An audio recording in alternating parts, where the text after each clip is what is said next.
The first radiant light of day shines upon the savannah, and a man sits quietly at a piano. His music is not for anyone but himself. But then, from a distance, a lion emerges, slowly approaching. A song and a lure to the wild. Will the music be a bridge or a final challenge? A sunrise in Africa always possesses a pristine and breathtaking beauty. The early light, like thin golden threads, spreads across the lush green savanna, awakening all living things with its warm, gentle glow. Birdsong echoes and the wind rustles through the tall grass. It's a natural symphony, a vibrant painting that no words can fully capture. It is in this magical setting that a special event is about to take place at the National Sanctuary, aiming to connect people with the wild through music. Our main character is Leonard Bernstein, a silver-haired former game warden who has dedicated his life to protecting and living on this land. Today, he returns not as a warden, but as an artist. Few people know that behind his sun-weathered face and calloused hands from years of work, he was once a musical prodigy, a graduate of the Juilliard School, one of the world's most prestigious music academies. But instead of grand stages and thunderous applause, he chose a different path, a life among nature and its creatures. For him, the vast forests and savannas were his true stage.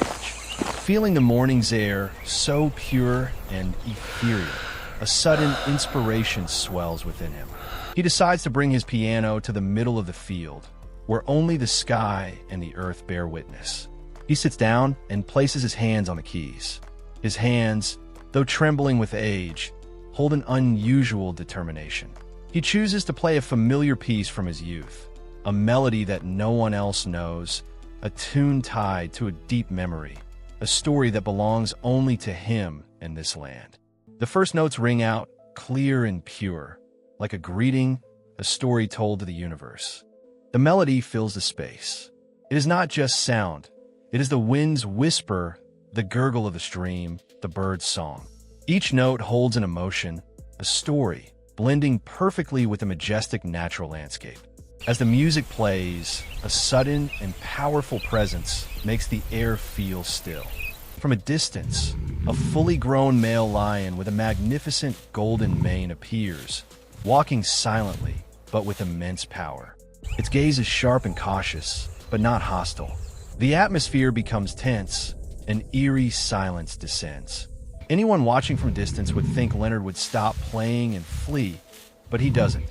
He remains seated, his eyes fixed on the lion, his fingers steady on the keys. He believes that music is the only language that can connect him with this wild creature. He continues to play, not to face danger, but to convey a message from the depths of his heart. This is a moment of faith, of courage, and of unconditional love for nature. He does not see the lion as a threat, but as part of the world he has dedicated his life to protecting. Each note that rings out is a confession, a prayer, a promise. The lion approaches, its steps slow, like a dance filled with suspense. Both man and beast are part of a special performance, where there is no audience, only two souls seeking to communicate. As the lion draws near, its golden eyes meet Leonard's, and a sense of familiarity washes over him. That very gaze, those eyes full of life, yet holding a silent depth, stir a long-dormant memory within him. The music under his fingers seems to possess a magic that takes him back in time, to the years when he was a young, passionate game warden. In a flashback, he recalls a day on the savannah when he stumbled upon an abandoned, frail, and frightened lion cub. His compassion took over, and he took it in, cared for it, fed it, and most importantly, whenever it was scared or upset, he would hum this very melody to soothe it to sleep.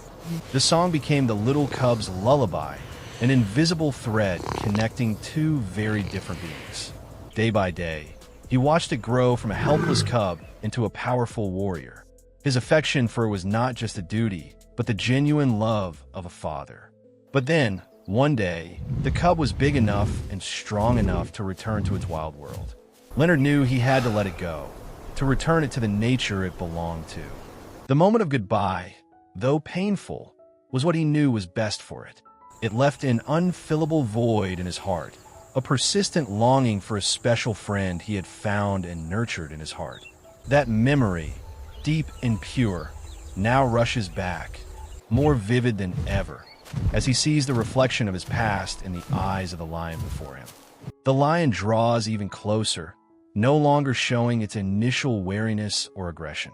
Its ears twitch, listening to each note. Its golden eyes soften, as if it is lost in a distant memory. It raises its head, seeming to recognize the familiar tune it heard as a cub, the melody embedded in its subconscious. Leonard's heart pounds, but his hands remain steady on the keys. He knows he is on the verge of the truth. And then, he sees it. Tears begin to stream down his sun-tanned face. At the corner of the lion's eye, there's a small, faint scar, one he had seen when he cared for it as a cub. That small detail, though insignificant to others, is undeniable proof. In that moment, all doubt vanishes. He chokes back a sob, understanding that the lion before him is none other than the cub from all those years ago, now grown into a majestic king of the savannah. A flood of powerful emotions washes over him, a mix of happiness and awe. Man and beast are now reconnected by an old song, an invisible but incredibly strong bond. This moment is a magical intersection of past and present, of love and the fierce vitality of nature. The melody is more than just a sound. It has become a bridge spanning time, space, and the prejudices between species. It is a wondrous moment, a profound connection, a lesson in empathy and unconditional love. The final notes of the song fade, and the silence that follows is more profound than any sound. There's only the wind gently rustling through the grass, like a whisper from the universe. The lion looks at Leonard for a long, peaceful moment, its eyes still immersed in the sweet afterglow of memory. There is no fear or aggression, only serenity and a special affection. After a while, it turns, preparing to leave. But before melting back into the wild savannah, it suddenly lifts its head and roars, a powerful and resounding roar that echoes across the space. It is not a roar of threat, but a roar of gratitude, of a sacred farewell, a promise to return. That roar confirms the eternal bond between them. The lion slowly walks away, disappearing into the morning mist. Leonard remains seated, tears streaming down his face, but with a gentle smile on his lips. He didn't just play a song. He brought a real-life fairy tale to life. He understands that a melody can transcend time and space, becoming an immortal thread that connects two worlds, the world of man and the world of beasts. The story of him and the lion is a gentle reminder of empathy, of boundless love, and of the miracles that always exist around us, waiting to be discovered. The story of Leonard and the lion is more than just a magical moment captured on film. It's a profound reminder of the invisible bond between humans and the natural world. It teaches us that even with creatures we perceive as the most foreign and dangerous, love, empathy, and trust can create a shared language. The melody is not just a sound. It becomes a bridge for memories, transcending space and time. The core message here is a belief in the extraordinary, that even small acts of kindness can leave an eternal mark. This story affirms that we are not separate from nature, but a part of it. Understanding and compassion are not just for our own kind, but for all living beings. It's a gentle call to look at the world with an open heart, because the most beautiful moments and the deepest lessons often come from the places we least expect. If this story has touched your heart, don't stop here. Please subscribe to our channel to join us in discovering more miraculous stories about the endless love and connection with the natural world. Share this video with your loved ones and leave a comment below so we can spread the belief in miracles together. See you in the next video.